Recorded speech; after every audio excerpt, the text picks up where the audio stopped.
Hello there! Kamusta po kayo? Kamusta po ang mga TFW na kagaya ko na ngayon ay talagang nag-aalala para sa future nila dito sa Canada nila at ng kanilang family, ano? Lalo na ngayon talagang walang tigil, ano? Walang puknat yung tuloy-tuloy na paglabas ng mga policies na nagpapaslim ng mga chances natin talaga dito, no? Katulad yan, yung mga pagbabawas ng PR, pagbabawas ng what else, sa mga trabaho, paghihigpit, no, kung sino na lang yung mga spouses na maaaring magkaroon pa ng work. So talagang ang dami pong tatamaan at nagsisimula na nga na hindi na ma-renew yung mga contracts, no, ng mga low earning or low wage earners, no, na under LAMIA. Ayan, so isa lang sa mga ngayon, sa mga safe ngayon is yung mga on process na yung PR nila at saka yung mga I think yung mga direct to PR na pilot pathway. So kahit papano kami medyo hindi pa kami ganun hindi pa kami masyadong kinakabahan naman, although syempre I feel like palapit na ng palapit sa amin yung ganun, pero wala pa naman talaga na konkretong dahilan para kami ay kabahan. Wala pa namang tinatanggal na like sinasabi na hindi na kami pwedeng or stop na muna ang processing ng mga PR, no. Wala pa naman, or like doon sa namin na i-stop muna nila kasi nga napakaraming backlog. So yun lang yung pinaka-worry namin ngayon, yung sobrang matatagalan yung proseso ng pag-PR sa amin, no, ng mga nasa HSW and HCCP. So ayan, and I know among us ay talagang nararamdaman natin yung feeling na parang nabiktima ba tayo ng sistema, nabiktima ba tayo ng Canada, parang good choice ba na nagpunta tayo dito.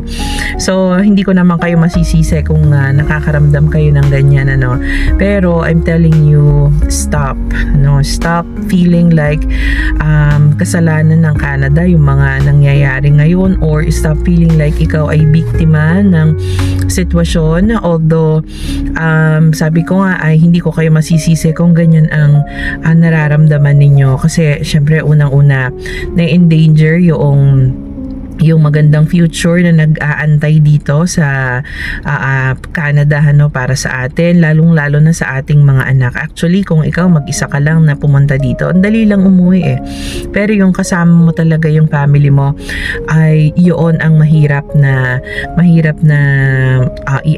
itanggapin na baka mawala yung opportunity na yon para sa kanila. Ano pang mahirap iwanan dito? Ang hirap iwanan ng support ng government, diba? Kasi kahit paano dito may mga dumadating sa atin na mga subsidy, 'di ba? Yung GST, kahit mga maliliit lang 'yan, no? Pero at least meron tayo niyan.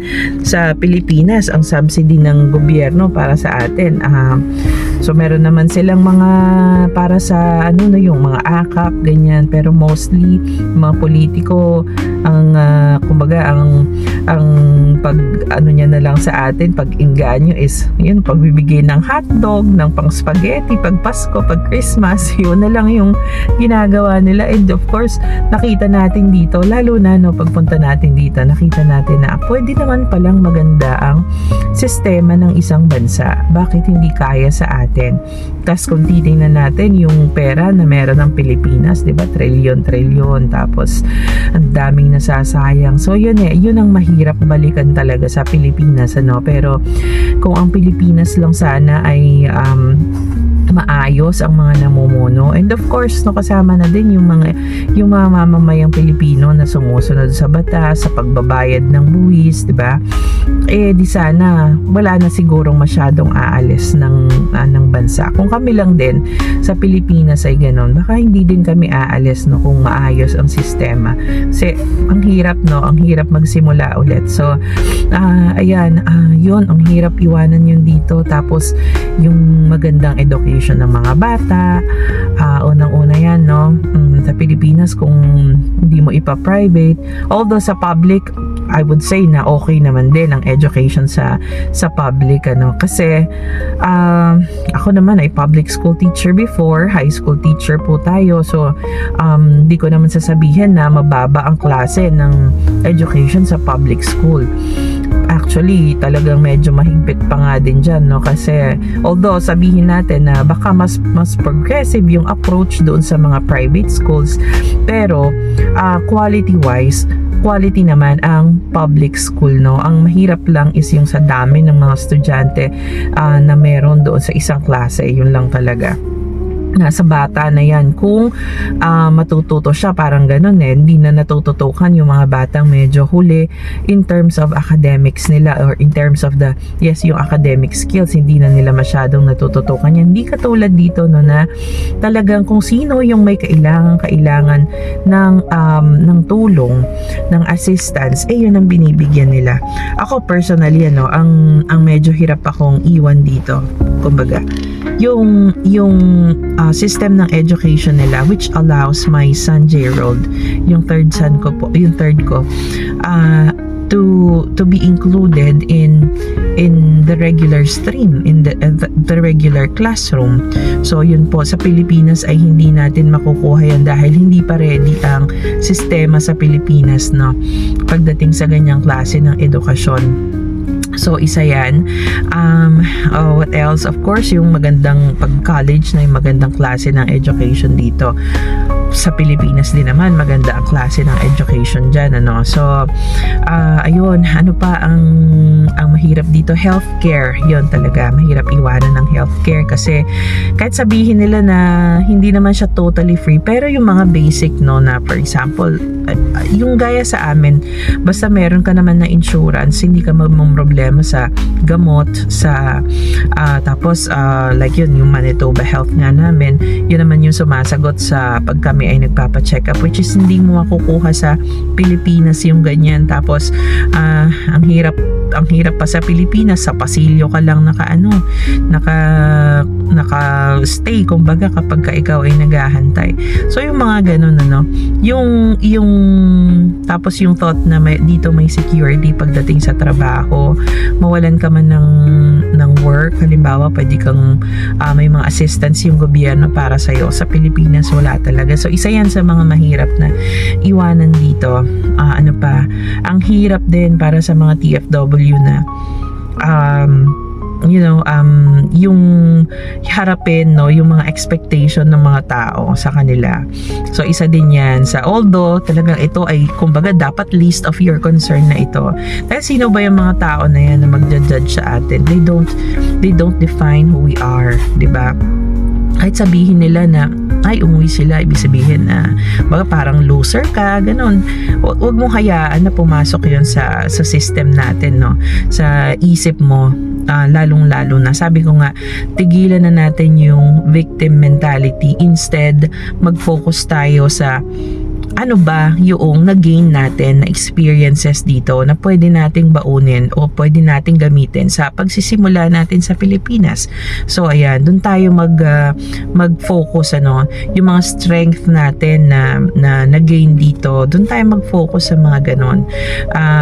Kasi wala naman nang magagawa, hindi naman na makakatulong. I mean, kung lagi mong iniisip, lagi mong sinisisa yung sistema, yung politika, yung bansa, ano na kung nasaan tayo ngayon, doon sa possible na mangyari sa buhay mo, ultimately ikaw pa rin ang mayroong kakayahan para baguhin yung buhay mo, diba? Buhay pa tayo, may pag-asa pa tayo hanggat humihinga tayo.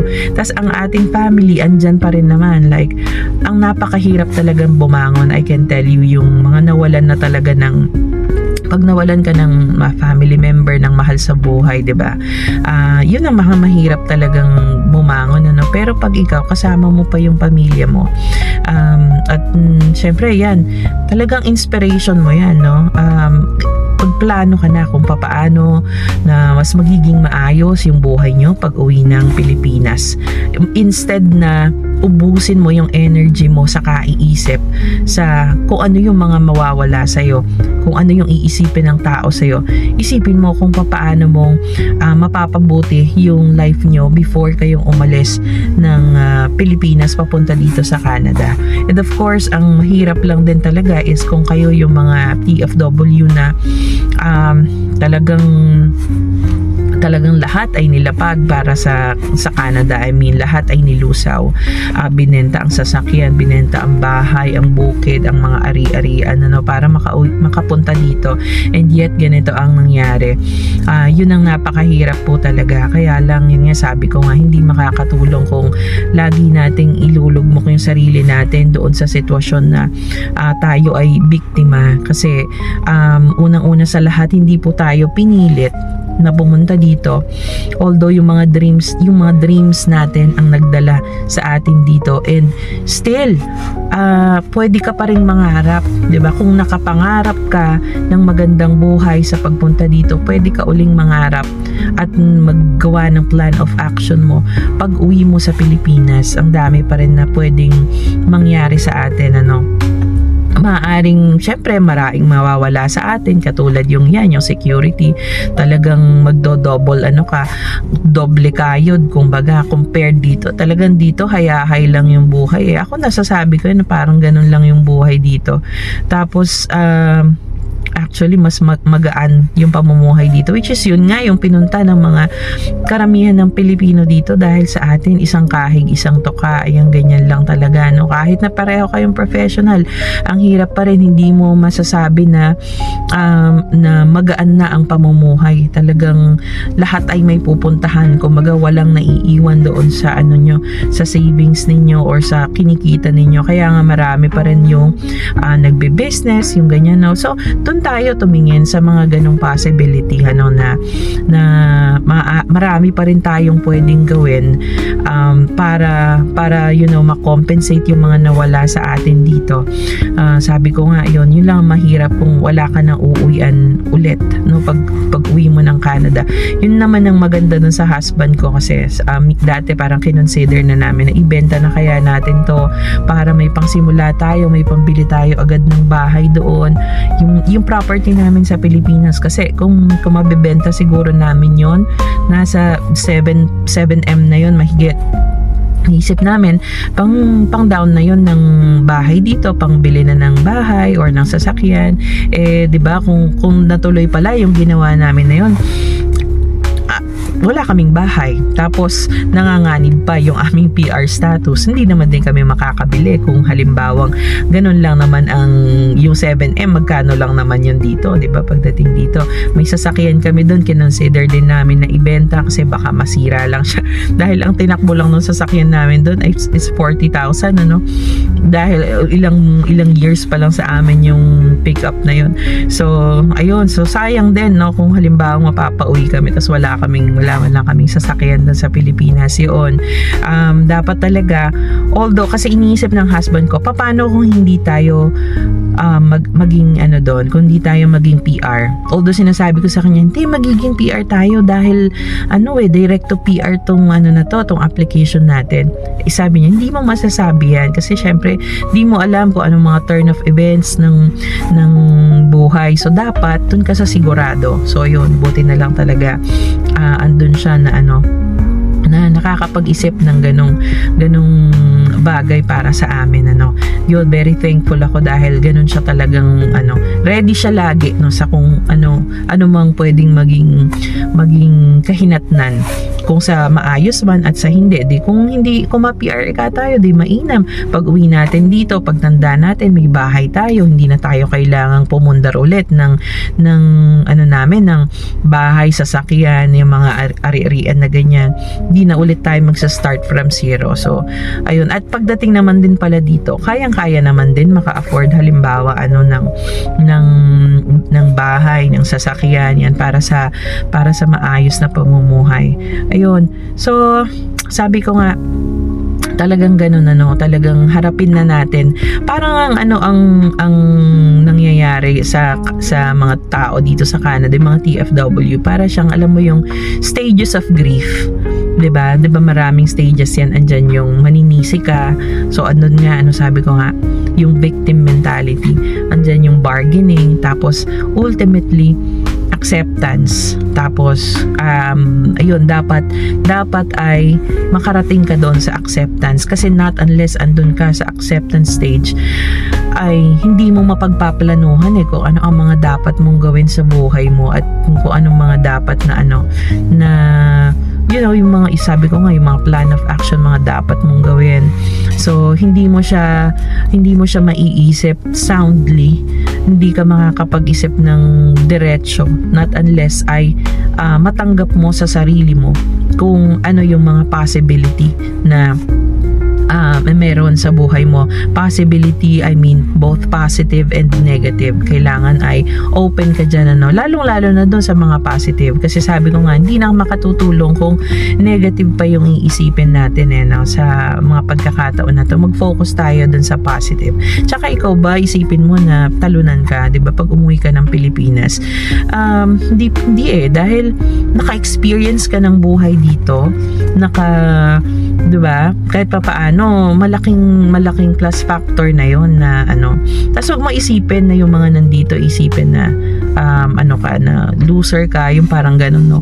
Kasi parang feeling ko naman yung mga tao dito sa Canada, although may ilan-ilan nga na parang masyado ang club mentality sa kanila, pero mostly I believe ng mga nandito naiintindihan naman yung plight ng mga ganito sa atin, yung situation, at they feel sorry for us. I believe kung pwede lang na yung mga Pilipino na nandito ay hindi na umuwi, 'di ba? Kasi alam natin pare-pareho kung ano yung hirap ng babalik ka, magsisimula ulit. Alam kong nakakaintindi ang karamihan ng mga nandito, so don't think na ganun ang tingin nila sa'yo. And kung ganun man, sabi ko nga, they don't define you. Ikaw lang ang makakaano sa sarili mo niyan. Papayag ka ba na ikaw ay loser? Of course hindi. Kami pag uwi namin, hindi kami loser, kasi na-experience namin tong magandang experience na to na binigay ng Canada sa amin, na kasama ko yung ate ko during ito, totoo na ang sarap na for so long, ang tagal na namin na hindi nagkasama, kasi anong pag-graduate ko hindi pa ako nakaka-graduate ng college ay nandito na siya sa Canada. Tapos umuwi lang sila a couple of times, mga 3 beses pa lang sa ilang taon na nila dito. Parang ilan ba? Kulang 20 years na yata sila dito, no? So ganun, ang sarap ng yung feeling na yon. Tapos yung feeling na nagkasama kami ng pamilya ko, na nandito yung husband ko umuwi, kasama yung mga bata. Priceless yun. Hindi yun matutumbasan ng kahit anong kahit sabihin natin mas maliit yung kita niya dito kaysa sa barko. Priceless yung every time na umuwi siya sa amin. Napakalaking blessing nun, no? Yung mga ganyan. So yun, mas mag-focus tayo sa mga positive. Huwag nating isipin yung mga kung ano-anong evil thoughts or negative thoughts, no? Kasi sabi ko nga, ultimately tinatanggal niyan yung binigay sa'yo ni Lord na blessing, na ikaw dinala ka dito, pinalasap sa'yo yung buhay dito sa Canada. Maybe eto yung way, natikman mo siya kung gaano kasarap yung buhay dito or kung gaano kahirap. Pwede ding the other way around, 'di ba? Na kung nahirapan ka man, mas magsikhay ka na lang at magsikap ka na lang pag uwi mo sa Pilipinas. Kung ikaw ay nahirapan dito, sa amin naman mas okay dito. Masasabi ko na mas okay. Kung kami ay uuwi halimbawa, so ano din yun, kumbaga ay motivation yun para sa amin, na nandito, na maaring pagbalik namin, humanap kami ng paraan para makabalik ulit dito, para ma-experience yung ganitong klase ng pamumuhay na hindi na kailangang umalis pa ng husband ko para magbarko, yung ganitong klase na nasusundo namin yung mga anak namin, nasusundo niya sa kanya. Alam mo, ang laki-laking bagay nun, no, na uuwi siya, andyan yung mga bata, aalis siya, hahalik yung mga bata, na value niya lahat ng mga bagay na yun, na nasusundo niya yung mga bata, kasi hindi niya magagawa yun kung nagbabarko siya. Tapos nakakapag-rest siya ng mabuti dito.